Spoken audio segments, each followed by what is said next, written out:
সার উৎপাদনে গ্যাসের দাম ১৫০% বাড়ানোর প্রস্তাব দিয়েছে গ্যাস বিতরণ কোম্পানিগুলো। প্রতি ঘনমিটারে ১৬ টাকা থেকে বাড়িয়ে ৪০ টাকা করতে এনার্জি রেগুলেটরি কমিশনে আবেদন করেছে।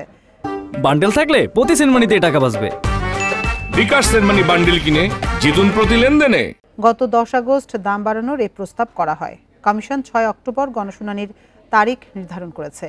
এর আগে গত ২৮ জুলাই এখতিয়ার না থাকলেও দাম বাড়ানোর প্রস্তাবে নীতিগত অনুমোদন দেয় জ্বালানি বিভাগ।